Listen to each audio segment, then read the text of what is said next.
Boa tarde, pessoal, tudo bem? Vocês me ouvem bem? Sim, Perfeito. Bem, Sim, como já foi dito pelo Ticiano, né, essa primeira palestra da nossa tarde hoje se intitula No Amor Não Existe Medo, a trajetória das paixões no discurso do Papa João Paulo II, e ele será apresentado pela Cláudia e pela Maria Silvia.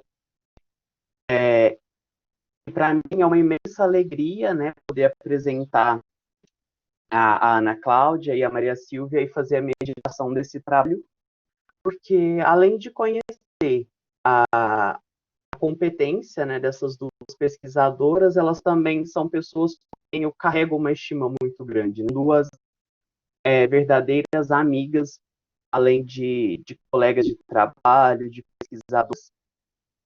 Eu costumo sempre dizer que existe muito a Maria Silvia, né, como pesquisadora em mim, porque eu tive a sorte de, enquanto estava cursando minha iniciação científica, ela também cursava pós-doutorado dela na Unifran, então eu tive a honra de aprender muito com a Maria Silvia. E também com a Ana Cláudia, que sempre foi uma colega, sempre discutimos muito sobre nossos objetos de pesquisa. Então, deixando, né, à parte essas questões, eu gostaria de começar a apresentação das autoras pela Ana Cláudia, que é doutoranda em Linguística e Língua Portuguesa pela UNE, né, no campus de Araraquara. Ela tem bolsa de apoio à pesquisa pela FAPESP. Ela é mestre em Linguística, com apoio da CAPES, pela Unifran, e graduação em Letras, com habilitação em Língua Portuguesa e suas literaturas, também pela Universidade de Franca. É membro pesquisador do grupo PARE, pesquisa em argumentação e retórica, e do grupo de pesquisa fonologia do português, arcaico e brasileiro, ambos certificados pelo CNPq. Desenvolve pesquisa e possui publicação nas áreas de retórica, prosódia e humor. A professora doutora Maria Silvia Rodrigues Alves é doutora e mestre em Linguística e Língua Portuguesa pela Unesp, com um estágio pós-doutoral em Retórica e Argumentação no nosso programa de pós-graduação em Linguística, né, na Unifran. Possui graduação em Letras, Português e Espanhol pela UFCAR, com intercâmbio na Universidade Nacional de Rosário, na Argentina. É docente de Letras da Unifacef e da FATEC, ambas em Franca. Seus estudos em retórica e argumentação estão permeados por sua atuação como membro do Grupo ARI, e ela é uma das organizadoras da obra bilíngue O Animal que Nos Habita, também organizada pelo PARI. Além disso, tem outras publicações que têm como foco a inter-relação entre prosódia e argumentação. Então, depois de ler, né, um pequeno trecho da autobiografia dessas duas queridas pesquisadoras, passo a elas a palavra dizendo que, assim como eu, tenho certeza que todos estão muito ansiosos para ouvi-lo. Eu tive a alegria, né, de poder ler o capítulo de vocês previamente e, e percebi que ele traz reflexões muito interessantes. Então, eu passo a vocês a palavra e desejo uma ótima apresentação. olá, boa tarde, pessoal. Boa tarde, Alan. É uma alegria estar aqui, sempre retornar a essa casa, né? E estar com você, especialmente para mim, é sempre motivo de muita honra. Como você mencionou, que nós aprendemos muito juntos durante aquele momento em que eu estive como professora, fazendo meu estágio pós-doutoral no programa de Linguística da Universidade de Franca. Eu posso dizer que aprendi demais com você. Você me ensinou para além da docência. E hoje estar aqui com você como moderador e leitor desse nosso trabalho é, para mim, coroar os nossos trabalhos em retórica e argumentação. Obrigada, querida. Obrigada, professora Maria Flávia, por nos acolher sempre. Boa tarde a todos aqueles que aqui estão conosco. Eu sei que hoje nós temos pessoas novas e interessadas, que também se sentiram motivadas a partir desse trabalho nosso, Ana Cláudia. Depois, talvez a gente consiga retomar isso aí. Obrigada, minha querida autora, coautora, com quem eu tive também, mais uma vez, a honra de desenvolver esse trabalho. Joana. Eu agradeço. Vocês estão todos aí me ouvindo? Sim, eu te ouço perfeitamente, Ana. Ótimo. Então, como apresentação, nós combinamos, a Maria Silvia, ela iniciará, nós combinamos desse modo, mas de qualquer forma, eu gostaria também de agradecer. Gostaria de agradecer a Maria Silvia pela parceria mais uma vez, na produção desse trabalho, que nos trouxe tanta alegria, né? Um corpus tão lindo. Falar sobre o amor, falar de palavras de esperança, sempre será oportuno e urgente, sobretudo no contexto pelo qual nós estamos passando. Quero agradecer a Maria Flávia Figueiredo, minha professora, orientadora também, co-orientadora no doutorado, por nos proporcionar, né, esse privilégio de, juntamente com ela e com os nossos colegas, aplicarmos essa teoria e enxergarmos esses resultados. Quero agradecer aos colegas, quero agradecer ao Alan por ter aceito o nosso convite para ser moderador, aos colegas aqui presentes, muito obrigada. E é isso, eu gostaria então de passar a palavra para a Maria Silvia, para que ela comece a nossa apresentação.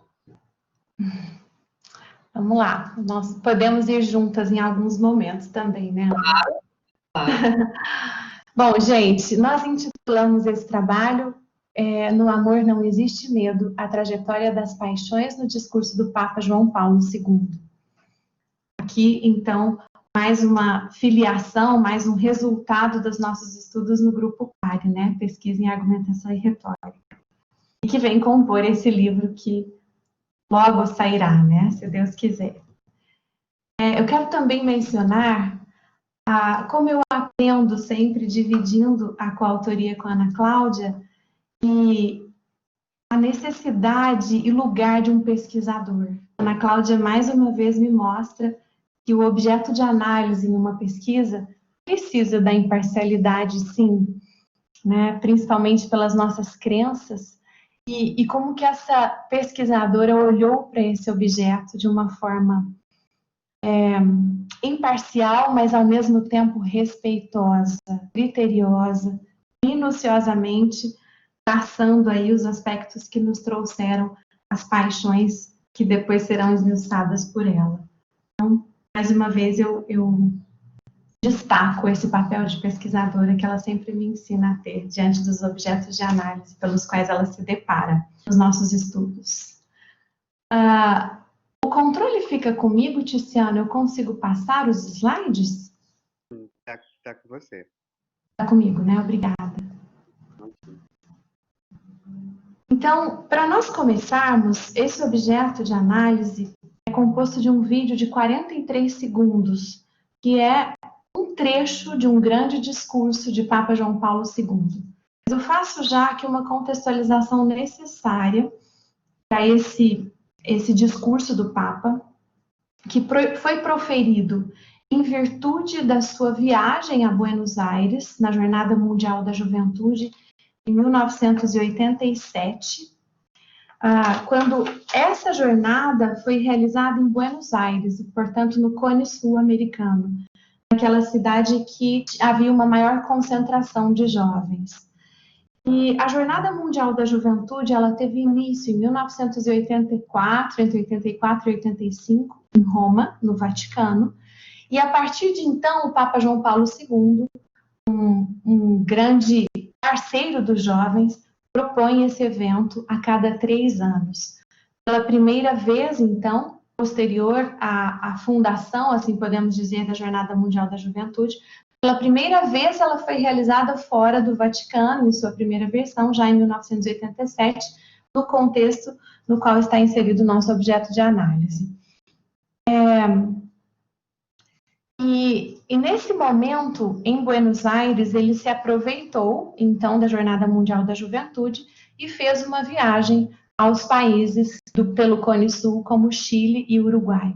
Portanto, esse discurso de 43 segundos, selecionado aqui, é parte de um texto proferido por ele em sua visita ao Chile, por ocasião da JMJ em Buenos Aires. Isso é interessante nós sabermos, né?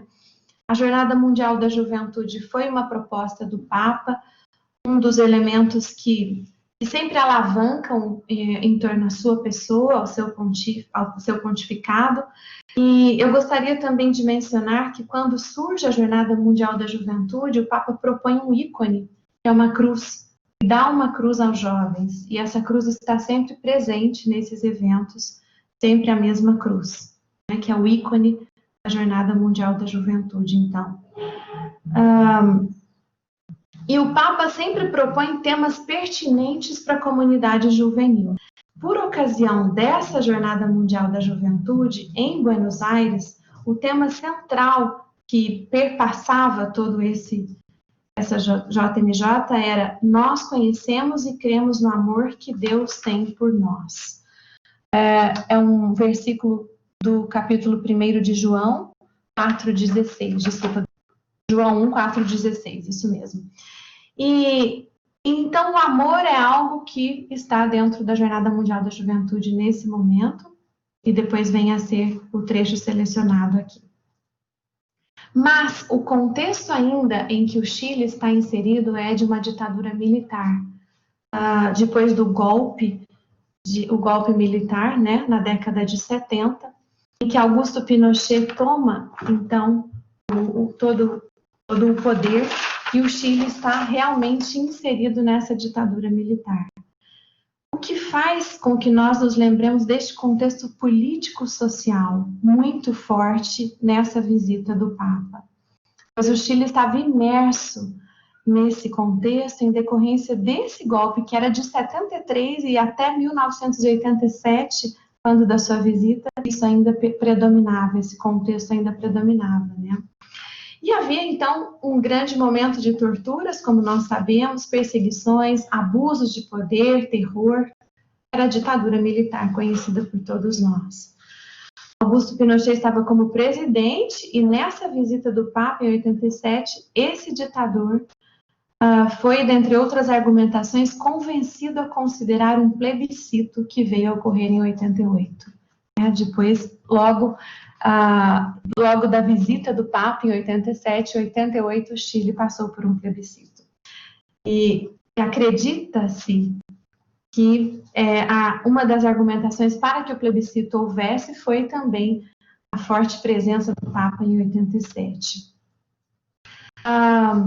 Eu ainda quero mencionar, até como um aspecto extra, isso não consta do nosso artigo, que o Papa pediu que não saísse ao lado de Augusto Pinochet em nenhuma foto. Ele sempre cuidava de sua imagem e preferia não sair ao lado de ditadores ou alguns líderes que ele considerasse corruptos, enfim.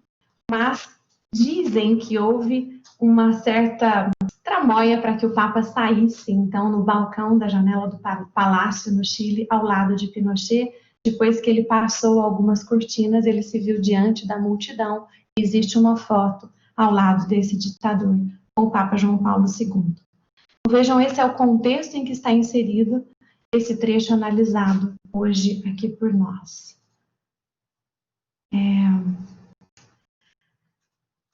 E aí, deixa eu só ir mais um pouquinho, né? Nós trazemos como epígrafe desse capítulo, eu só cito porque depois essa epígrafe será retomada, então nós faremos aqui uma amarração.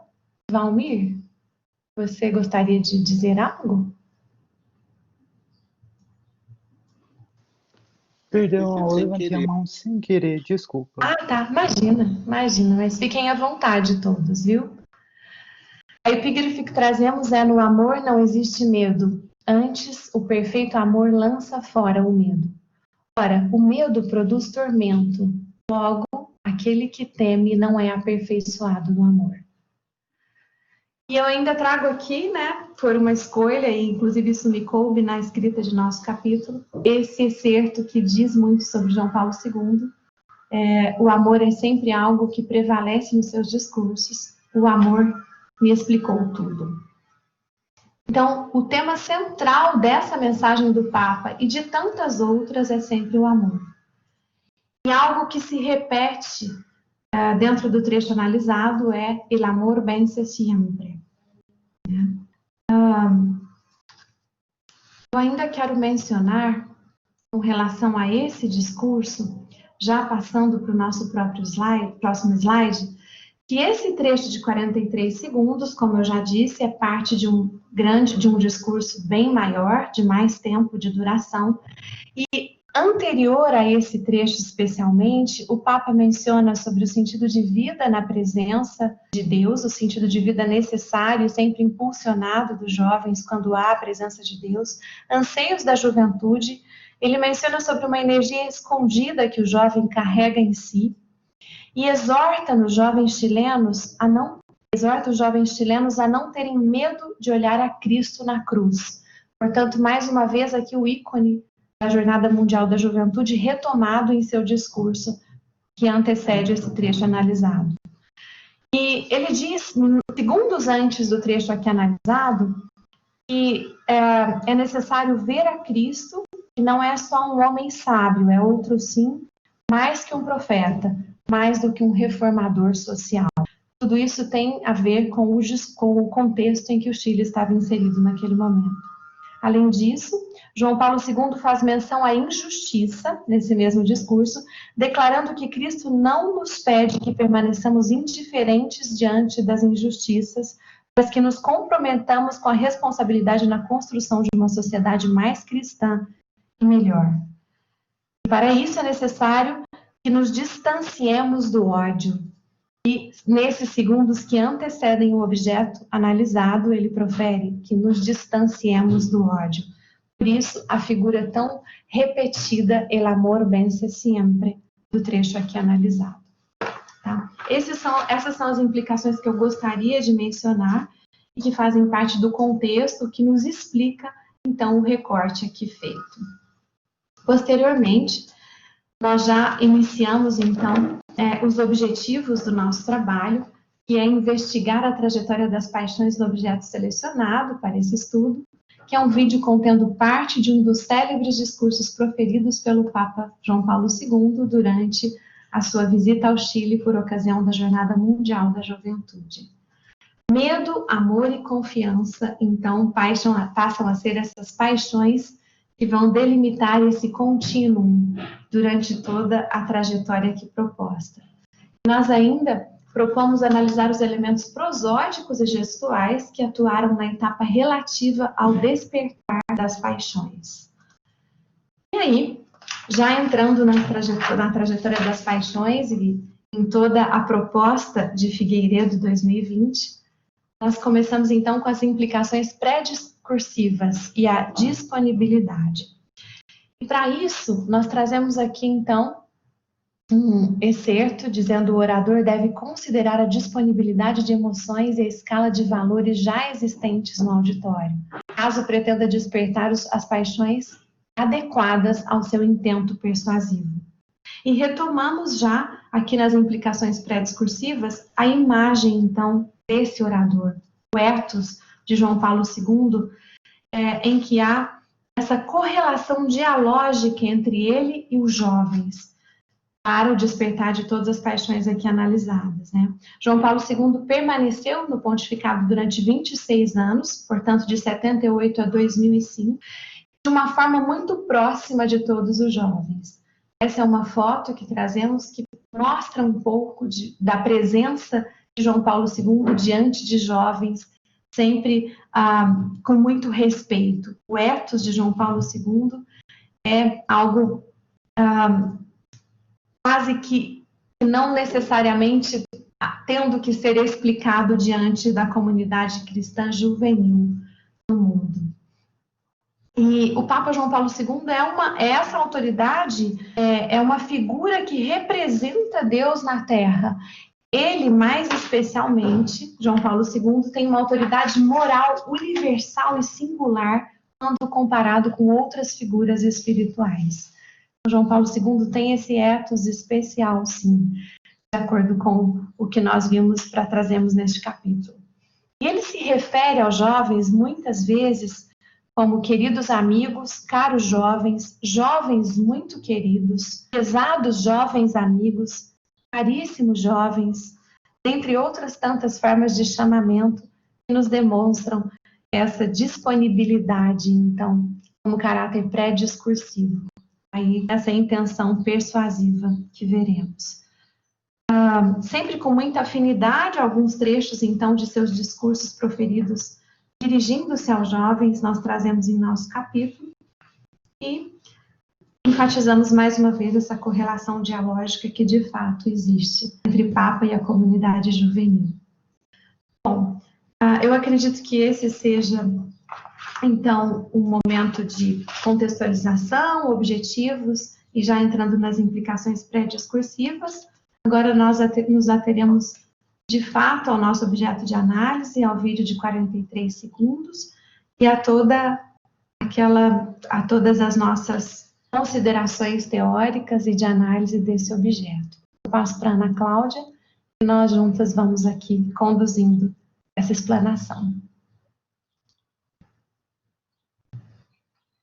Obrigada, Silvinha. Só para ter certeza que está tudo ok, mais uma vez eu peço por gentileza que confirmem se estão me ouvindo. Eu sim, te ouço perfeitamente, Ana. Estou aqui com você. Muito bom. Eu estou aqui ouvindo a Maria Silvia como se fosse a primeira vez que eu estivesse entrando em contato com o meu próprio capítulo. É sempre bom, né? A gente ter aí o novo que nos é velho, né? E que delícia! E, assim, eu acho que foi a Pri que comentou no início do evento de hoje, que privilégio para nós que ficamos por último nas apresentações, porque a gente ouviu tantas pessoas, né, com tantos objetos diferentes, aplicando essa teoria e aprendemos tanto. E se tem uma questão que me impressionou demais até agora, me impressionou na apresentação da Mariana, no qual o Delcio fez um comentário sobre aquele vídeo do Instituto Maria da Penha, eu acho que é isso mesmo, sobre a disponibilidade, como as disponibilidades interferem em todo o processo posterior do despertar das paixões, né? E analisando agora, ouvindo de novo a Silvinha comentar sobre a disponibilidade, puxa vida, é crucial nesse processo. Por quê? Olha o ethos prévio do Papa, né? A representatividade dele, esse auditório, quais são as crenças? Qual é a escala de valores? Aliás, mais do que a escala de valores, nesse caso especificamente, o modo como o auditório hierarquiza é fundamental nesse caso. Por quê? Para o auditório cristão, católico, e a gente parte desse princípio de que isso acontece, geralmente ali, ó, nos primeiros lugares da hierarquia está Deus, as escrituras sagradas, o Papa, a igreja, esses valores espirituais. Então, o discurso que nós vamos analisar foi dirigido a esse auditório, né? E a Silvinha comentou sobre esse contexto histórico, político, social muito importante, que pode ter despertado o medo nessas pessoas, que elas estavam com esse estado de espírito nesse momento por conta desse contexto. Claro, não havia só chilenos, nas Jornadas Mundiais da Juventude, pessoas de diversas nações se fazem presentes, né? Mas ocorreu no Chile com predominância dos chilenos, então isso realmente é muito relevante. Eu havia posto aqui, mas como todo programa ao vivo, a gente tem algumas alterações. Eu havia posto já para o Tiziano, daqui a pouquinho, reproduzir para mim o vídeo, não está aqui no slide, mas ele vai reproduzir. Antes de ele reproduzir o vídeo para vocês, eu gostaria de passar para o conteúdo, a transcrição. Então, vamos fazer de conta que a gente não tem acesso à emissão, à oralidade do Papa. Então, nós vamos apenas ler o texto. E vejam como só no texto escrito já é bastante persuasivo pelas escolhas, pela elaboração discursiva, porque quando o orador ele tem esse de provocar as paixões e de obter a confiança do auditório, ele tem que adaptar o seu discurso de modo a causar essa identificação. E como ele pode provocar isso nas escolhas linguísticas? Nós vimos em apresentações anteriores, por figuras, por argumentos, por exemplos, não é? Então vamos diretamente para o conteúdo e depois nós vamos verificar o vídeo para a gente entender como essa instância da Axio, que em termos retóricos é a etapa final onde o orador ele emite oralmente o seu discurso diante de um auditório, como então a prosódia será fundamental e intensificadora. Mas antes, vamos lá para esse processo uma análise do conteúdo mesmo, antes de eu reproduzir o vídeo para vocês. Então aqui, da identificação ao despertar das paixões. Então, como eu disse, né, para alcançar seu intento, o orador ele vai adaptar seu discurso de modo a causar identificação. Então, ele vai selecionar argumentos e figuras que vão ao encontro desses valores e crenças que já estão pré-existentes, como vimos nesse auditório-alvo. Vejam, quando nós pensamos na primeira parte do texto, do discurso do Papa, nós podemos contar com as figuras de linguagem da repetição e do paralelismo. Olha, nós colocamos em destaque o amor sempre na corzinha rosa, o vence, venceu no azul e sempre no verde, para vocês verem a repetição desses termos. Então, se eu dissesse apenas uma vez assim, o Papa dissesse uma vez, o amor vence sempre, e já discorresse outros temas no discurso dele, certo? Pronto, seria impacto X. Agora vejam, o amor vence sempre, o amor vence sempre. Como Cristo venceu, o amor vence sempre. A repetição, ela tem uma função retórica muito importante, de convencimento e de intensificação do discurso emitido. Então, o sentido que o orador, que o Papa deseja transmitir com essa frase, o amor vence sempre, é intensificado quando ele opta pela repetição e pelo paralelismo. Além da repetição e do paralelismo, ele vai utilizar, sabe o quê? O exemplo e o argumento de autoridade. Mais uma escolha, mais uma estratégia que nós conseguimos perceber na materialidade textual. Eu gosto demais disso, gente. Como linguista, como é gostoso a gente perceber que essa análise textual é tão rica e nos fornece tantos elementos indicativos da intenção do orador, certo? E desse percurso que ele, então, traçou. Como Cristo venceu, o amor venceu. O amor vence sempre. Embora, às vezes, em situações concretas, possa parecer impotente. Cristo parecia impotente na cruz. Deus pode sempre mais. Então, vejam, ele utiliza o argumento de autoridade, que é o próprio Deus, autoridade máxima para esse auditório. Deus pode. E ele utiliza Cristo como exemplo. Isso aqui, pensando no auditório, novamente, remontando a disponibilidade, pensando nesse auditório que acredita nas escrituras sagradas, na palavra de Deus, na palavra do Papa e da Igreja, é extremamente significativo.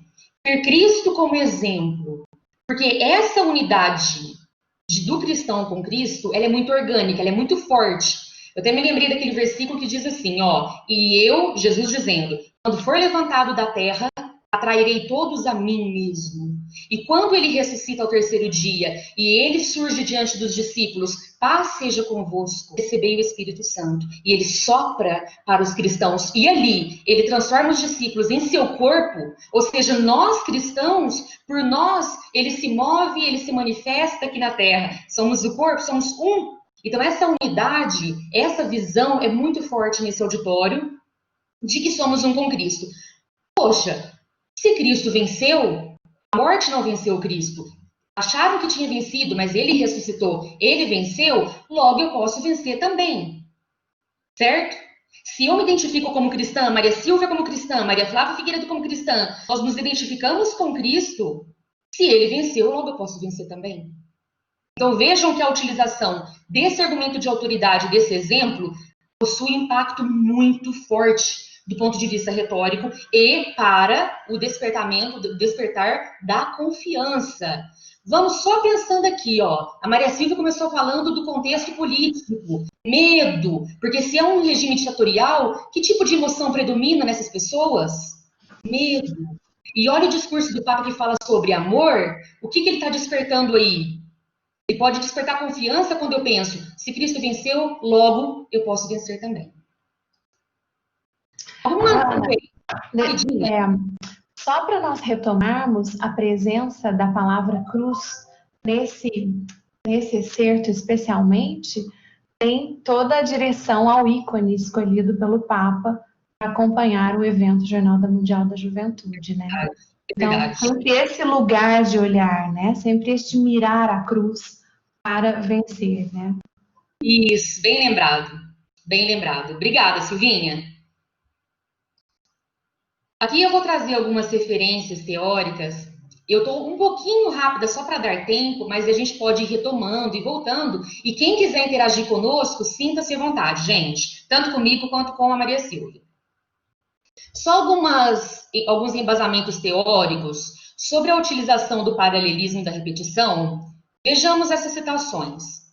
O paralelismo tem como função mostrar que os significados transmitidos pelas construções paralelas são simétricos. Dessa forma, intensifica-se o sentido veiculado por elas, certo? Já tinha um sentido muito forte você dizer que o amor sempre vence, mas você opta pela repetição e pela simetria. A repetição é o aumento da extensão de um dado texto com um emprego várias vezes do mesmo segmento textual. Pode ser uma palavra, um sintagma, oração ou verso. O amor, amor, amor, amor. Vence, vence, venceu, vence. Sempre, sempre, sempre. Então você intensifica com essas repetições. A presença de elementos recorrentes produz quase sempre um efeito, de novo aí, ó, de intensificação, de ênfase, tem função retórica. Então essa citação da Koch vem endossar o que Fiorin fala sobre essas figuras de linguagem. Então vejam, me impressiona que se nós ficássemos apenas na análise textual e não contássemos com o áudio, mas que é fundamental para a gente, já que se trata da axio, da emissão oratória, né? Mas se nós ficássemos apenas na análise textual, vejam que riqueza. E como essas marcas linguísticas, essas escolhas de figura e de argumento, já nos indicaram o despertamento de uma determinada paixão, certo? Então, aqui nós vemos como são importantes essas escolhas. Aí, uma vez identificados esses argumentos e as figuras que acionaram processos cognitivos e sensações, porque é isso que as figuras e os argumentos fazem, segundo Figueiredo 2020, convém analisar os elementos não verbais, porque a gente parte do pressuposto, da hipótese, de que tanto as escolhas linguísticas, as figuras e os argumentos, quanto os elementos paralinguísticos, a prosódia, o modo como o orador emitiu o discurso, os gestos utilizados por ele, todo esse conjunto, eles atuaram de modo as escolhas verbais, né, de modo concomitante, como gatilho para o despertar das paixões, quando você utiliza determinados elementos prosódicos e não outros. Certo? Deixa eu só ver aqui. Tiziano, prepara para mim o vídeo, que daqui a pouquinho eu já vou reproduzir. Você reproduz para mim, por gentileza. Antes disso, antes de reproduzir, eu quero uma citação que eu tenho um apreço muito grande, que é do Quintiliano, né, que ele vem da retórica romana, na qual eles estudaram tanto e nos legaram tantas preciosidades sobre a oratória, né? Segundo Quintiliano, a voz tem no discurso poder e eficácia impressionantes. A qualidade do que nós compusemos em nosso espírito importa menos do que a maneira como a exprimimos. A emoção do auditório depende, com efeito, daquilo que ele ouve. Um parêntese aqui, ó. Vocês já foram assistir palestras? Alguém divulgou uma palestra para vocês? Divulgaram o tema. E Maria Silva, te divulgou o tema. Ó, a palestra vai ser sobre contação de histórias. Que delícia! Você adora isso, você vai super animada para a palestra, uma autoridade no assunto, em storytelling. Você vai super animada a assistir essa palestra. Chegando lá, o palestrante começa a falar Dá 5 minutos, você tá assim, ó.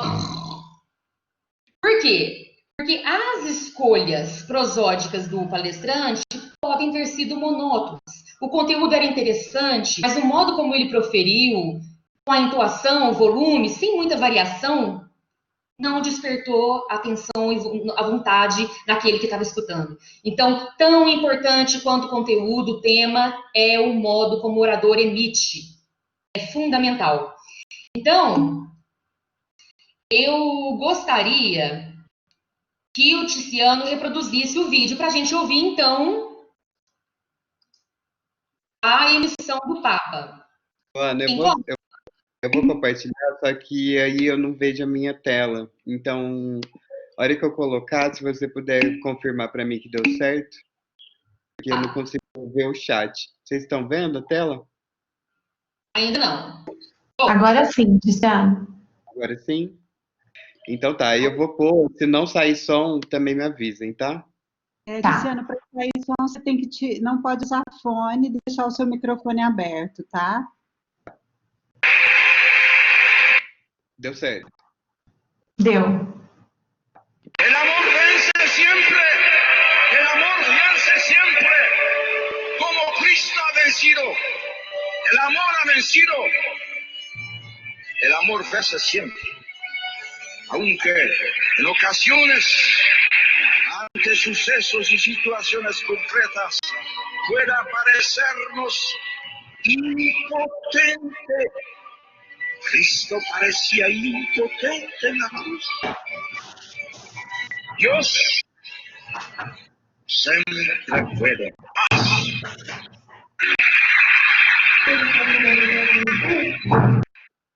Ticiano, coloca mais uma vez, por favor. El amor vence siempre. El amor vence siempre. Como Cristo ha vencido. El amor ha vencido. El amor vence siempre. Aunque en ocasiones, ante sucesos y situaciones concretas, pueda parecernos impotente. Cristo parecía impotente en la cruz. Dios siempre puede más.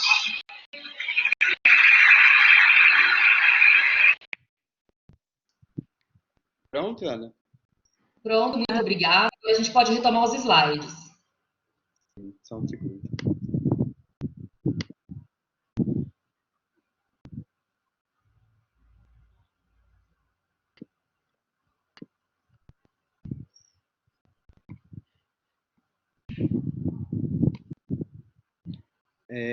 Nesse daqui.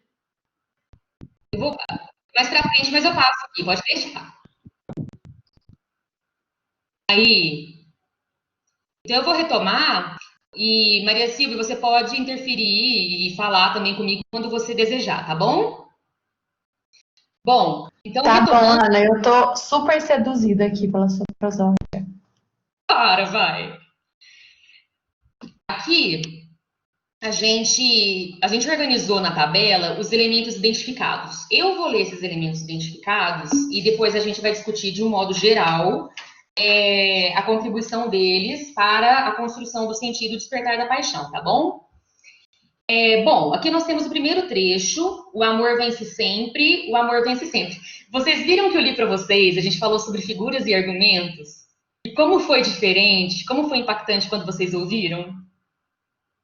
Por quê? Porque o Papa, ele já começa... Eu tô rindo aqui porque ele é muito carismático, né, gente? Carisma chegou ali e parou. Ele já começa com uma tessitura aguda. Quando nós falamos aqui para o pessoal que não é da prosódia, gente, só para situar rapidamente, são os elementos suprassegmentais. Então, nós temos os segmentos, que são vogais e consoantes, e nós que são elementos menores, sonoros, e nós temos os suprassegmentais, que estão acima dessas unidades menores, que vão proporcionar velocidade, entoação, ritmo, tessitura, pausa, todos esses elementos sonoros mesmo da voz, que vão conferir melodia e ritmo. Então, quando a gente fala em tessitura, eu me refiro, se o orador ele emitiu de modo mais agudo ou mais grave, certo? Então, a tessitura, ela vai ter como unidade de representação acústica hertz. Então, tem a ver com extensão mesmo. Quem é da música aí sabe a que eu me refiro. Quando a gente fala em altura, volume, aí a unidade é decibéis. Então, quando nós falamos aqui de tessitura aguda, tem a ver com a emissão mesmo em hertz do Papa. Então, ele começa já com uma tessitura aguda. El amor vence sempre, né? Eu não consigo reproduzir no tom dele. Ele já começa com a tessitura aguda. E essa tessitura aguda, ela tem várias funções de natureza. Ana, deixa eu só complementar que nós fizemos uma análise auditiva ou oitiva chamada na prosódia, né? E existem possibilidades de analisarmos isso em laboratório fonético acústico, né? A gente pode usar, por exemplo, o software para AT e outros softwares hoje em dia utilizados, mas foi por ser um trecho curto, nós não trouxemos aqui esses aspectos que o PRAT nos daria, por exemplo, em níveis, né, numéricos de decibéis e hertz. Perfeito. Obrigado, viu? Então, aqui, dentre as possíveis funções das tessituras, existe a função sintática, existem funções semânticas, funções outras. Mas uma das funções da tessitura aguda é a função pragmática de exaltação. Ele já começa com essa exaltação, certo? El amor vence sempre. Então, existe emoção no tom. É como se essa exaltação não deixasse dúvida para quem está escutando. Porque, às vezes, uma pessoa ela fala com você e ela passa uma confiança absurda pelo tom de voz. Ou ela pode passar confiança nenhuma pelo tom de voz. É aquela velha história, né? Não é o que você diz, é como. Então, se ele emite isso com tessitura aguda, ele demonstra, em termos pragmáticos, uma exaltação. E nós temos um volume alto ali. O volume sozinho, ele é um parâmetro prosódico, que geralmente sozinho ele não tem uma função como protagonista, mas ele associado a outros elementos prosódicos, ele vai ser intensificador. Então, geralmente, quando a gente altera a nossa tessitura para um tom mais agudo, geralmente a gente aumenta o volume junto, né? Quando alguém está nervoso, começa a falar agudo demais, o volume acompanha. Então, nós temos o volume alto que atribui ainda mais intensidade a esse elemento prosódico tessitura, certo?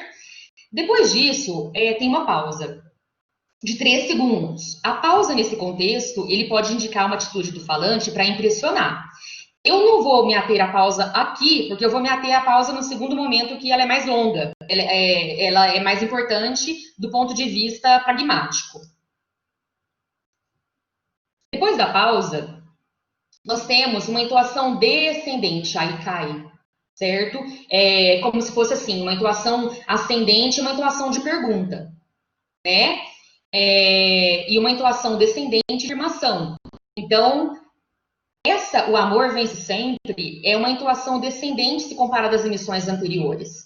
E o volume, ele fica mais baixo.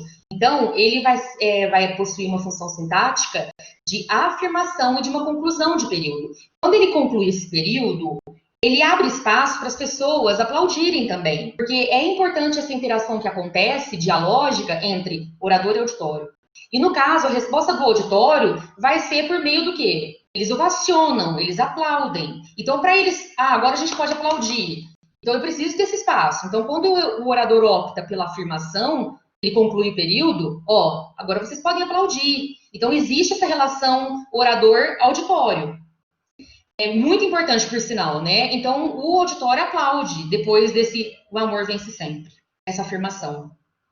Na sequência, embora às vezes em situações concretas, ele mantém a entoação descendente de afirmação, porque aí ele não vai ter pausa, ele fala isso na sequência. Vou ler para vocês. Embora às vezes em situações concretas possa parecer impotente.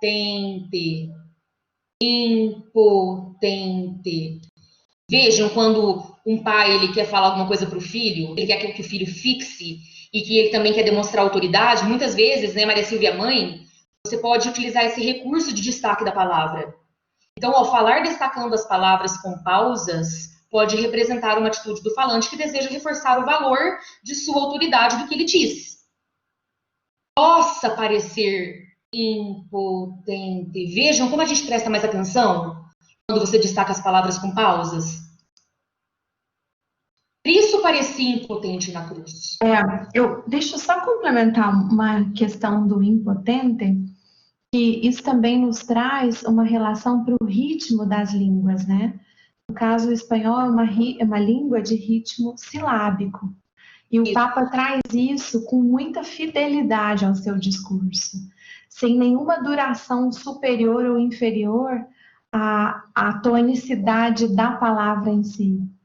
Mas esse ritmo silábico também demonstra esse ethos que estabelece uma confiança com seu auditório, falando na língua deles e ainda carregando o ritmo próprio da língua espanhola. Nossa, identificação total. Muito bem colocado. O episódio explica tudo, né, gente? Posso prosseguir? Manda ver, Ana. Cristo parecia impotente na cruz. Ele afirma com entoação descendente. Quer dizer, nós sabemos qual foi o final, né? Que Cristo, ele venceu a morte, ele ressuscitou, está sentado ao lado do Pai. Então, e hoje ele reina, né? De acordo com a palavra de Deus. Então, ele parecia impotente ali. Então, é como se não houvesse vitória, não houvesse possibilidade de vitória, mas nós sabemos qual foi o resultado. Ele venceu a morte. Ele ressuscitou. Então, mas ele parecia impotente. Então, vamos lá. Só para a gente entender esse percurso do despertar da confiança. Agora é muito interessante quando ele diz assim, ó, ele opta pela pausa. Deus sempre pode mais. Dios, aí né, ele pausa. Sempre pode mais. Essa pausa, ela é extremamente importante para chamar atenção para aquilo que vai ser dito em seguida. E aí, além disso, ele vai marcar a ênfase foneticamente no vocábulo mais, por meio do acento frasal, porque ele fala Deus sempre pode mais. Então, você percebe essa ênfase, né, fonética aí no vocábulo mais. E sobre essa pausa, por que ela é importante? Ela vai chamar atenção para aquilo que vai ser dito na sequência. Tá? É até uma dica importante para os professores. Você quer chamar a atenção dos seus alunos? Eu fazia muito isso nas escolas dominicais de evangelização das crianças e adolescentes quando eu ministrava na igreja. Todo mundo lá, conversinha paralela, né? E você utiliza a pausa para chamar atenção. Ou senão, eles não estão em conversas paralelas, não, estão quietinhos, prestando atenção. Mas você quer que eles prestem bastante atenção em alguma coisa que você vai dizer. Utilize a pausa um pouquinho, emita depois, né? Porque ela tem essa função. Mas existe uma observação bastante interessante sobre a pausa. O que aconteceu nessa emissão especificamente foi uma pausa silenciosa, considerada longa. Porque se a gente pensar de 2 segundos e meio, de acordo com alguns teóricos da fonética e fonologia, da fonologia prosódica, já é considerada uma pausa longa e é uma pausa silenciosa. Como assim? A pausa nem sempre ela é silenciosa, ela pode vir preenchida de hesitações. Então, vamos pensar na pausa, estou conversando com alguém aqui, ó. Então, na troca de turnos conversacionais, há uma pausa ali, mas alguém pode dizer assim, ó. Então, assim, é uma hesitação. Então, não é uma pausa silenciosa, ela vem preenchida com hesitações. Nesse caso do Papa, foi uma pausa longa, silenciosa, que causa ainda mais a expectativa daquele que está escutando para ouvir aquilo que vai vir na sequência. Então, isso é muito relevante também, do ponto de vista retórico. Quando ele diz, Deus sempre puede más, e aí essa ênfase no mas e essa pausa, aí a gente tem os aplausos e nós temos o auditório, né, ovacionando e aplaudindo, que Deus pode sempre mais. Então, não interessa o contexto que você está vivendo aí, de político, parece que não tem esperança, mas pode acreditar, não é uma dúvida, não é talvez, quem sabe, é certeza. É certeza, Deus pode sempre mais e o amor já venceu. Então, isso desperta confiança naquele que ouve, né? Eu vou passar adiante, Maria Silva, você quer falar mais alguma coisa sobre esses elementos prosódicos, sobre essa questão da tessitura aguda associada ao autoritarismo? no caso uma tessitura aguda utilizada pelo Papa foi uma coisa. Agora, a tessitura aguda utilizada pelo Pinochet foi outra, né? Você queria falar sobre isso ou posso passar para frente? Não, eu acho que está claro. Aí a gente só vai amarrando mesmo com aquele contexto que eu trago, né? Dessa necessidade dialógica na mudança de turnos e com quem ele dialogava, indo também para esse contexto, né? Com os jovens, mas à sombra de um governo militarista, né? Então, isso também demanda a sua tessitura aqui, do seu volume. Perfeito, perfeito. Nós temos, então, só 3 passos aqui para fixar. Vocês viram que a gente começou falando da questão da disponibilidade, da questão das implicações pré-discursivas. Depois a gente vem com algumas escolhas linguísticas no processo de identificação, alguns recursos como figuras de linguagem e argumentos, que vai causar esses processos cognitivos e essas sensações naquele que escuta. Depois a gente vai ter essa análise dos elementos prosódicos que conseguiram dar mais intensidade para elementos linguísticos que já são intensos, como a repetição e paralelismo, e a gente tem as escolhas de tessitura aguda, volume alto, que vai trazer mais intensidade ainda, intensificar o sentido proposto pelo Papa. Então veja esse percurso que interessante. Como se não bastasse, né, na emissão discursiva, nós contamos, além dos elementos prosódicos, com a kinésica, que é a linguagem corporal, são gestos do orador. Olha que citação interessante essa aqui do Quintiliano, citado por Reboul. Para Quintiliano, o orador deve dar atenção não só ao trabalho da voz e da respiração, o prosódico, mas também às mímicas do rosto, a gestualidade do corpo, ombros, mãos, tórax, coxas, que é preciso pôr a serviço das diversas paixões que é preciso exprimir. Então, nós precisamos pôr essa gestualidade do corpo a serviço das paixões que é preciso exprimir.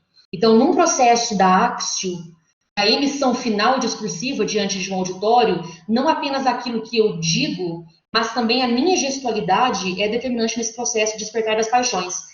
Até mesmo aqui, ó, nós estamos aqui com a webcam, nós estamos conversando, e vocês estão vendo minhas mãos que não param nem um minuto, a expressão do meu rosto. Se eu estivesse num palco agora ao vivo, vocês contariam com o gestual do corpo todo, andar, parar, etc. Mas mesmo nessas transmissões online, que é a nossa realidade em 2020 por conta da pandemia, nós ainda podemos contar com esses elementos faciais e até mesmo das mãos como elementos que podem colaborar no despertamento de determinadas paixões. Então, até mesmo nessas interações online. Então, a parte aí da análise prosódica, parte para a kinésica, nossa, ela fez uma observação que o silêncio é eloquente. Muito eloquente. Muito eloquente. E como foi, né, nessa eleição do Papa, eu acho que tem alguém com o microfone ligado. Então, depois a gente pode até falar mais um pouquinho sobre esse elemento prosódico da pausa e da função, né, do silêncio na eloquência. De forma predominante, ao longo da emissão discursiva, eu estou aqui no segundo tópico, ó. O orador gesticula o braço direito. Não sei se vocês lembram, quando vocês viram um vídeo que o Tiziano reproduziu para a gente. Ele gesticula o braço direito de modo veemente em direção ao alto. Ora com a mão aberta, assim, ora com o dedo indicador apontado para o alto, ó. Com um gesto enfático, que reforça ainda mais tanto o conteúdo linguístico quanto a expressão prosódica. Então, quando eu digo Dios siempre puede más, e eu aponto meu dedo, tem vários sentidos aí nesse gesto, mas eu intensifico. E outra coisa, eu não trouxe aqui nesse slide, mas se vocês viram no vídeo, a questão do facial dele, o olhar dele, transmite muita convicção daquilo que ele diz. Então, tudo isso, o olhar convicto, e esses gestos dos braços e das mãos, associados aos elementos prosódicos, de tessitura aguda e às escolhas linguísticas, como isso traz uma intensidade para a mensagem dita por ele e colabora nesse despertar. E até mesmo em alterações psicofísicas daquele que escuta. Porque você fica numa expectativa quando alguém utiliza o silêncio e quando alguém faz esses movimentos, certo? Então, isso provoca movimentos também, emoções, né? Emoções são moções, né? Que nos movimentam e fazem com que a gente tenha em nós despertadas algumas paixões. Prosseguindo, o despertar da paixão da confiança. Desde o conteúdo textual, então, até o plano da expressão com os elementos prosódicos e a kinésica, foi possível perceber a intensificação do sentido. Parece repetitivo, mas eu quero utilizar, inclusive, essa estratégia retórica da repetição para que nós possamos compreender o que aconteceu nesse discurso, certo? A intensificação corroborou, fortaleceu as escolhas lexicais. Amor vence sempre. Essas escolhas, amor vence sempre, fortalecidas pelos elementos prosódicos que nós vimos, que é a tessitura aguda, volume alto, pausa, bem como gestos enfáticos de palma da mão aberta, dedo indicador para o alto, atuaram de modo a despertar a paixão da confiança. Porque vejam o conteúdo da mensagem, mas vejam o plano da expressão. Parece que você não concede espaço para a dúvida. Você não concede. Quando você escuta, tanta convicção que é transmitida pela voz, que é transmitido pela escolha linguística e pelos gestos. Quando nós temos todo esse processo, desde a disponibilidade, a identificação, as escolhas de figuras, argumentos, essa questão das sensações, nós passamos para o despertar da paixão da confiança, por meio de escolhas prosódicas que estão associadas a emoções específicas, porque, mais uma vez, existem estudos interessantíssimos que correlacionam determinados elementos prosódicos a emoções. Assim como a música que o Valmir estuda, né? Existem tons, existem modos da música, tons maiores e menores, que estão associados a algumas emoções. Do mesmo modo, os elementos prosódicos estão. Então, nós percebemos essa relação entre prosódio e despertar da paixão. Vamos pensar agora na mudança de julgamento e na ação, tá? Segundo... Oi? Só uma pergunta. Você consegue terminar em 5 minutos para nós conseguirmos ter tempo para as discussões? Consigo. Perfeito, obrigado. Imagina, se eu falar muito rápido, aponta a mãozinha aí, tá, gente? Que eu sou conhecida como... Cuidado com essa sua pressa, viu, Alan? Porque aí a Ana dispara. Então, Vivi, Maria Flávia, depois você vai ter que explicar essa origem. Entendedores entenderão. Vamos lá, 5 minutos. Mudança de julgamento. Então, na fase relativa à mudança de julgamento, em função da experiência de dor ou de prazer, oriundos da paixão, a gente observa o impacto dos estados ou processos cognitivos. Então, uma vez despertada a paixão da confiança, o auditório ele vivencia o prazer associado ao alívio de quem se aparta do medo, gente. O medo que parece que estava visitando eles há um tempão. Maria Silvia falou que já fazia tempo que estava esse regime político de ditadura. Esse medo que parece que assombrava eles constantemente. Aí você vê esse despertar da confiança, que segundo Aristóteles é o contrário do medo, certo? Aquele que tem provocado em si a confiança pode nutrir a esperança de que no final tudo dará certo. Como Cristo venceu, eu também vou vencer. Tudo vai dar certo. É certeza. Pela fé, é certeza. Essa alteração de julgamento do medo para a confiança estabelecerá os fundamentos para a tomada de decisão. Por conseguinte, o auditório se verá convocado à ação depois de tudo isso acontece. A paixão despertada pode transcender o indivíduo que a experimenta, e essa parte é a parte mais linda. A ação é a parte mais bonita nesse caso aqui. Porque se você desperta a confiança em mim, primeiro, a minha relação com a minha realidade circundante vai mudar.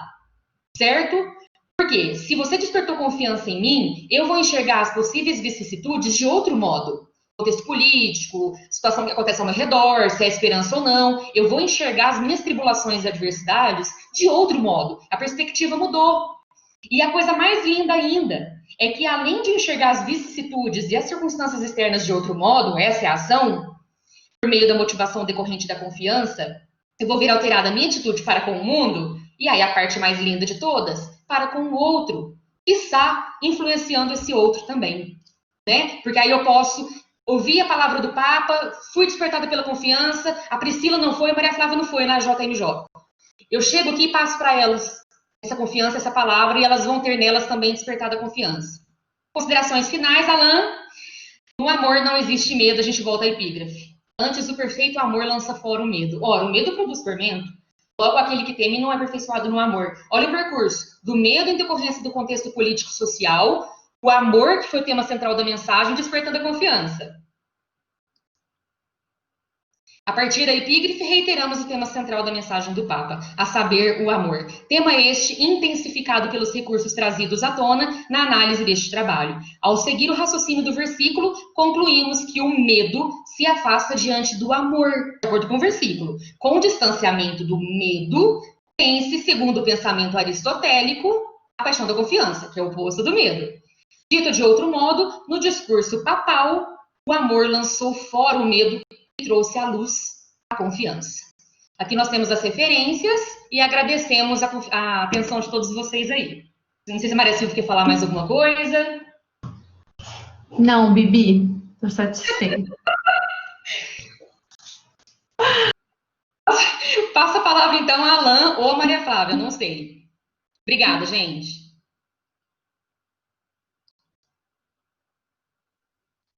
Gente, em nome de todos, né, eu agradeço imensamente as palavras, a linda apresentação que vocês fizeram. E desculpe, Ana Cláudia, por havê-la deixado ofegante agora, mas eu poderia passar a tarde te ouvindo, mas o relógio não me permite. O pessoal aqui está manifestando, né, as palmas virtuais pela apresentação de vocês, e nós não esperávamos menos. Foi super interessante.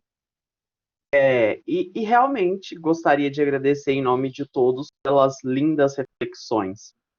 Nós temos aqui alguns comentários, né, que mostram como é caloroso esse tema, né, a paixão do amor. O Felipe Santos, né, diz que delícia poder escutar as duas palestrantes falando sobretudo do amor, uma paixão tão envolvente, necessária, atemporal e geradora da identificação no auditório, para o auditório e também junto dele.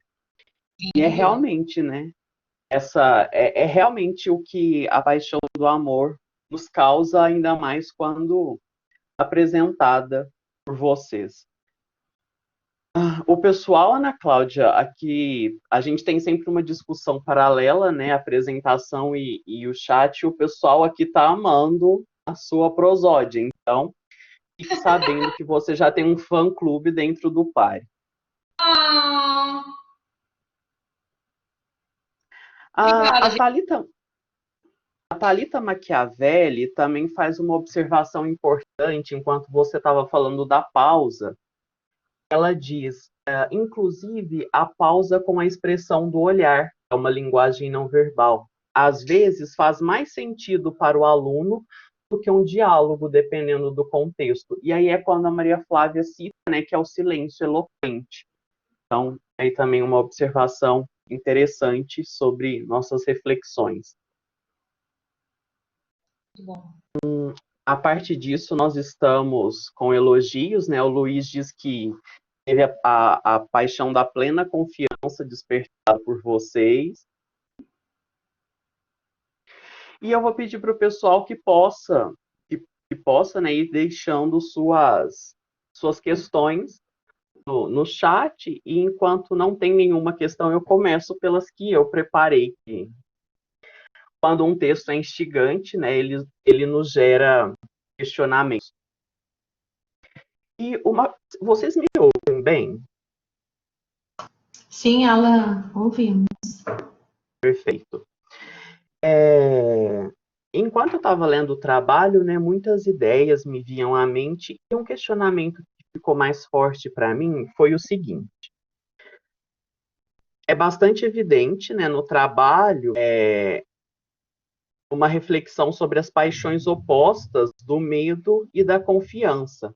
Só que também fica bastante evidenciado o caráter de suporte exercido pelo amor alcançar a confiança e afugentar o medo.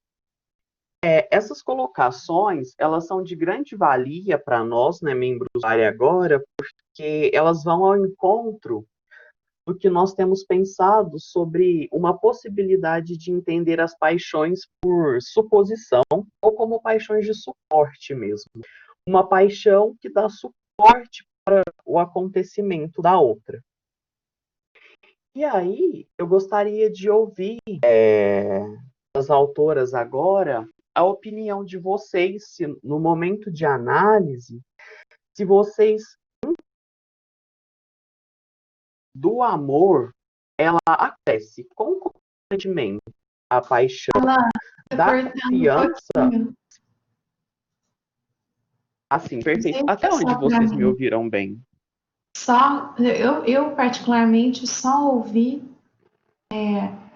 o comecinho sobre essa pergunta. Gostaria de ouvir a autora, se... Sim. Agora você me ouve bem. Sim, agora eu te ouço.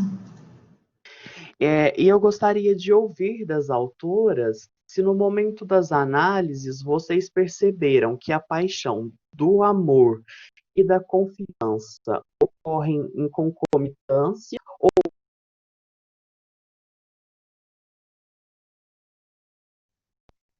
me gerou essa dúvida enquanto eu fazia a leitura do texto e eu gostaria de ouvir vocês para iniciar.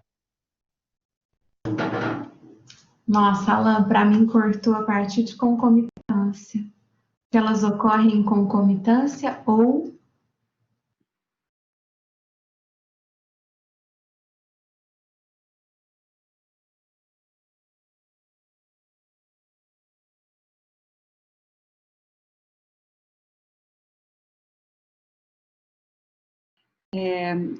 Então, a pergunta do Alan é se essas três paixões, elas têm uma codependência, né? Se elas acontecem em concomitância, medo, amor e confiança são concomitantes, ou se elas acontecem uma como suporte para que a outra aconteça, se elas acontecem em sequência.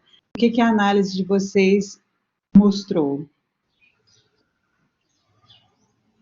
Entendi. Você quer falar, Maria Silvia? Quer que eu fale primeiro ou você gostaria de falar? Pode começar, Ana. Vou junto com você aqui. Não, na Só verdade... antes de vocês perguntar, vocês agora me ouvem? Sim. Perfeito. Eu mudei o dispositivo, então ok. Mas a pergunta é exatamente o que a professora Maria falou. Tá.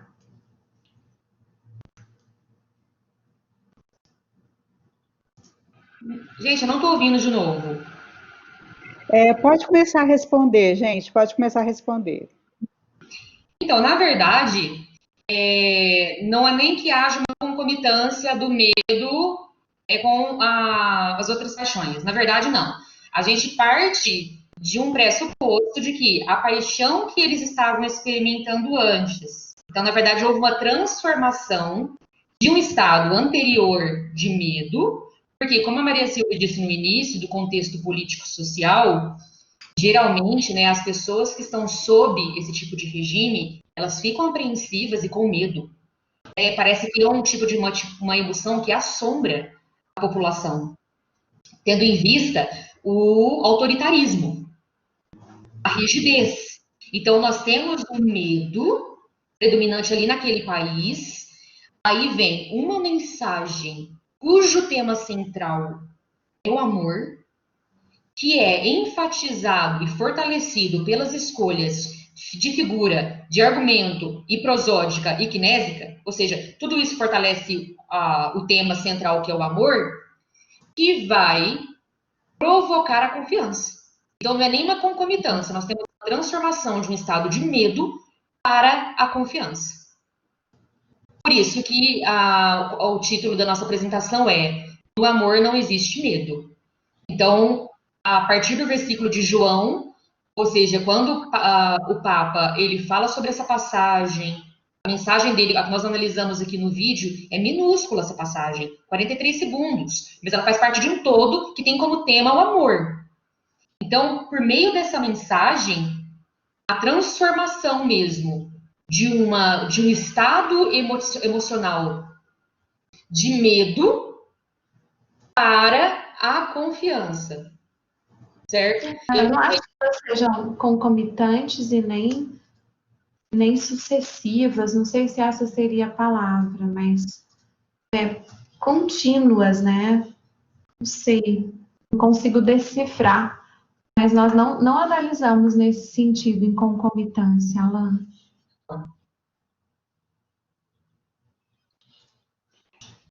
Enquanto o Alan retoma, eu vou só completar a análise de vocês, que é muito interessante, muito importante, porque a partir de agora a gente vai começar a ver, né, o que a gente pode fazer com a trajetória das paixões, como teoria, depois de todos esses experimentos analíticos que vocês fizeram, né, para o nosso livro, que caminhos que a trajetória das paixões pode nos mostrar. E quando a Maria Silvia falou do contínuo, né, que é interessante perceber esse contínuo, você falou logo no começo da sua fala, entre medo, amor e confiança, eu acho que esse é um sinalizador de futuras pesquisas para o grupo. Mas no caso da análise especificamente, eu achei muito interessante o seguinte, se a gente pensar nessas 3 paixões que vocês estão falando, dentro da trajetória das paixões, nós vamos ver uma paixão em cada lugar. Então, a gente vê o medo na disponibilidade do auditório, muito forte, por causa do contexto sociopolítico que estava imbricado naquela situação. Então, o medo na disponibilidade. O amor no discurso do orador. O amor como uma tônica do discurso do orador. Então, o amor está no logos, né? E aí, esse amor consegue despertar, possivelmente, a confiança. Antes disso, o amor está no discurso do orador e desperta processos identitários, como você muito bem mostrou para a gente, Ana Cláudia, na parte que você estava falando. Então, o medo na disponibilidade, o amor no discurso do orador despertando processos identitários no auditório, tanto na identificação, e a confiança no despertar da paixão e nas etapas subsequentes. Então, acho que é uma questão de sucessão mesmo, e cada lugar da trajetória está tendo uma paixão diferente sendo explorada. Isso é total novidade para nós, né? Super interessante isso aí que vocês estão mostrando para nós. Só queria completar.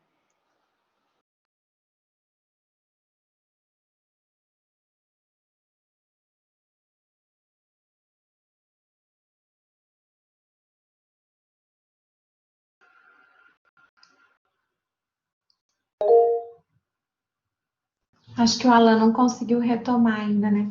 É mesmo, Maria Flávia, eu não tinha pensado nas paixões colocadas no formato do tripé, no tripé retórico, né? Porque se nós formos observar, o medo está presente no auditório. O amor, por sua vez, também é o logos, né? E essas paixões predominantes É o ethos, está no ethos. O que você ia falar, Ana Cláudia? Eu tô aqui refletindo agora. Gente, mas rende pra caramba. Vai longe essa teoria. Sobre essa. Vai longe. Você pode dar outra figura geométrica já para o próximo capítulo, Maria Flávia. Então, nós vamos... Essa é novidade mesmo, porque a gente tem uma paixão na disponibilidade, outra paixão na identificação e uma terceira paixão no despertar da paixão.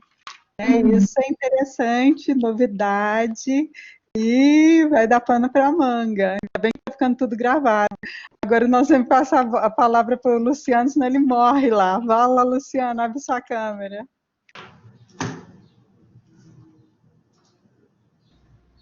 Boa tarde a todos. Bom, foi uma alegria ouvi-las. Essa apresentação de vocês foi apaixonante inteira, né? As duas, tanto a Silvia como a Ana Cláudia, cada uma tem uma particularidade e com uma força própria de cada uma, não é? A Silvia numa tranquilidade, uma leveza, não é, que faz flutuar. E a Cláudia, uma luz que quase cega, né? Então, é impressionante. Toda a apresentação, você falava de um assunto, mas o assunto estava expresso na maneira de falar. Então, vocês estavam falando da força do discurso, da prosódia, e todo o movimento, tudo. Ao acontecer a fala, ao apresentar, já estava acontecendo isso que já estava realizando isso. Esse discurso realmente é uma coisa impressionante, né, do Papa. Eu conhecia esse discurso antes, esse trechinho, e realmente é uma coisa impressionante. Me alegra muito em saber, cada vez mais impressionado com a trajetória das Paixões da Flávia, porque ela está esmiuçando tudo que tem acontecido conosco. Né? Na semana passada eu me identifiquei como professor. Hoje eu me identifiquei como catequista. Né? Quantos momentos de evangelização que eu pude me identificar agora aqui. Vendo a Ana Cláudia falar, teve um momento que ela falava como se fosse aquilo era uma verdade. Aí entra o que eu gostaria de colocar. A paixão que está dentro do Papa, ela explode. Quer dizer, parece que aqui, se dentro do orador não está também aquele fogo que queima, parece que isso expresso na prosódia e também no movimento, não é? Na fala dele. Eu fiquei impressionado que quando ele fala impotente, ele fala com os dentes cerrados, você viu? Quer dizer, é como se ele estivesse impotente até para falar. Então, como que o gestual dele o corpo inteiro dele está falando. Eu gostaria de só colocar como isso que a Flávia acabou de colocar. Quando ele estava falando, eu estava pensando assim: onde está o ponto que faz mudar a fala do Papa? Em que ponto que desperta a paixão? Em que ponto que move tudo? Por exemplo, se eu estou com medo, em que ponto que o amor passa a dominar esse medo? Que argumento é esse que faz com que eu possa deixar de temer para poder sentir amor? Eu sentia um medo. Medo do quê? Medo, eu fiquei imaginando. O que faz muitas vezes a gente sentir medo é a impotência que ele fala lá, a impotência de poder sair do medo, não é? Impotência de não conseguir sair daquele sofrimento. De estar sozinho, né? O Papa falou uma coisa lá no discurso. Cristo estava impotente na cruz. Houve uma identificação. Eu penso que no momento, por isso que ela fala que eu também concordo quando a Flávia fala do amor está na identificação.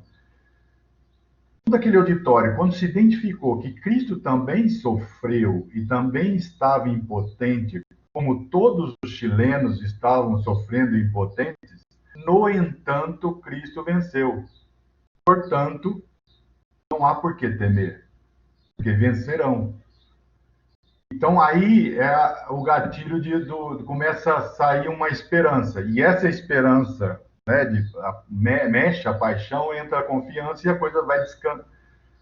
Aí sai, muda. Eu fiquei pensando, realmente, quando houve uma identificação, quando ele toca no ponto que Cristo, o centro que eu vi nisso aí, quando ele toca, provoca no auditório uma identificação. Olha, o que acontece com você é o que aconteceu isso. Quando ele mexe com o auditório nesse momento, o auditório entende, puxa, é verdade isso, o que você está falando acontece comigo.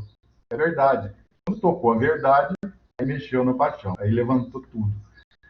Eu fiquei impressionado. Isso aqui realmente é um artigo, é um tema para poder ficar. Vou guardar esse artigo de vocês com. Eu fiquei impressionado, gostei demais.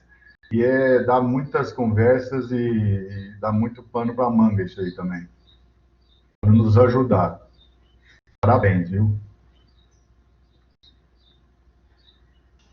Obrigada, Luciano, né? Luciano, obrigada. Nós temos tão pouca convivência, mas eu também me senti hoje desperta pela sua paixão. E muitas coisas em comum, tanto com o meu percurso de pessoa, quanto com o meu percurso de pesquisadora na seleção de um corpus como esse, né, de um objeto. Eu não sei, eu sou muito prosódia, sabe? Eu carrego muito essa bandeira da prosódia. Eu vejo que o que segura o gatilho para as paixões, a mudança de fato, esse lugar do auditório, de caminhar de uma paixão a outra, se dá pelos elementos prosódicos nesse discurso.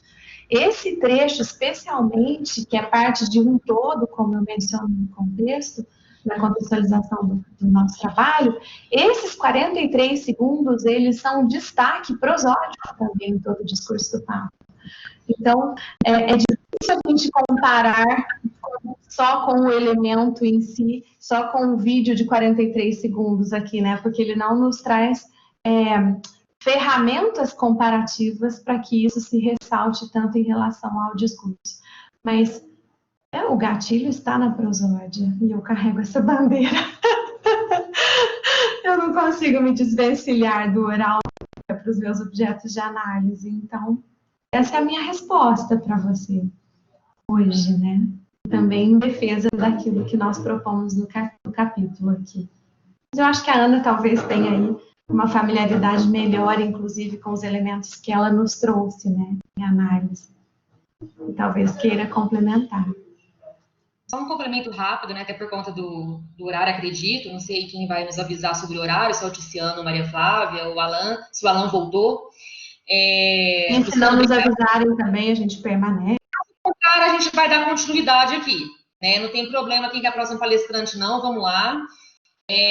Autoritarismo, não tem nada de autoritarismo aqui, não, mas a gente vai continuar. Porque a questão dos elementos prosódicos, se a gente se basear naquela citação que eu tenho bastante apreço do Quintiliano, que ele fala assim, aquilo que você diz importa menos do que o modo, não é nem que você... não importa o que você diz, não, fala qualquer coisa aí, não é nesse sentido. Mas ele quis dizer assim, pode ser super importante, pode ser valioso, pode ser precioso. Se você não fizer as escolhas prosódicas corretas, adequadas para aquele auditório, as escolhas gestuais, não vai despertar paixões. Porque a emoção do auditório depende daquilo que ele ouve. Pega o mesmo assunto para 2 pregadores diferentes. Pega o mesmo assunto com 2 professores diferentes. Vão despertar paixões diferentes, né? Então, e só mais um parêntese, né? Eu também tenho essa bandeirinha aí da prosódia, cada vez mais. Eu tô nova nessa área de fonologia prosódica, mas estou cada vez mais apaixonada e cada vez mais convicta da determinação desses elementos e que a gente possa usar esses recursos prosódicos para o bem e para processos construtivos diante das pessoas que aparecerem diante de nós, sejam como professores, pregadores, evangelistas, políticos, que a gente possa utilizar essa estratégia para o bem, né? E só um comentário final que a Maria Silvia falou sobre posicionamento científico, só um testemunho meu, pessoal, rapidinho, não é fácil para mim eu me posicionar diante de um objeto desse e não me envolver, né? Porque na minha hierarquia de valores, no topo está Deus, né? Inclusive por ele, por causa dele eu estou aqui. E ele nos supriu na escrita desse artigo, e ele me supriu para falar aqui hoje com vocês, supriu Maria Silvia. Então, mexe muito com a Ana Cláudia, mas nós procuramos nos afastar no sentido de observadores, observadoras, analistas, imparciais, como a ciência exige, para que a gente pudesse trazer esses dados para vocês. Então, eu espero que a gente tenha alcançado pelo menos um pouco disso, né? E eu quero agradecer mais uma vez aí a Maria Silvia, eu quero agradecer as colocações dos colegas, da Maria Flávia com essa questão aí que nós não tínhamos pensado, de cada paixão numa etapa do percurso. Obrigada, Luciano, mais uma vez. E da minha parte é isso. Se a Maria Silvia quiser colocar mais alguma coisa... Não, eu só quero agradecer por estar aqui com vocês, por ter vindo tão pouco, né? Eu quero pedir desculpas por ter vindo tão pouco. Hoje, quando a Priscila começava ali a fala da nossa tarde, dizendo, nós somos felizes porque ficamos por último, eu pensei, meu Deus, eu me sinto primeira, porque eu não tive o prazer de ouvi-los. A docência me tomou por um lado nesse semestre que vocês não queiram imaginar. Mas sempre vir ao PAR e estar no PAR é como encontrar de novo com a minha alma de pesquisadora. E é um lugar em que eu sinto que nós falamos do ponto de vista teórico, mas que também podemos colocar um pouco daquilo que sabemos de vida, né? Não tem como a gente falar de um objeto sem que a gente se apaixone por ele, né, Ana? Obrigada, gente. Obrigada, Maria Flávia, por sempre abrir os meus olhos como pesquisadora. Hoje, especialmente, eu quero agradecer porque eu sei que a gente tem convidado que se sentiu seduzido pela minha publicação lá no Instagram, que eu faço uma vez a cada 6 meses, mas eu fiz questão de publicar que estaríamos aqui nessa tarde. E teve gente que se identificou com retórica e argumentação de pesquisa em outras universidades e está aqui conosco nessa tarde, né? Depois, talvez, a gente tenha tempo para isso. Obrigada, gente.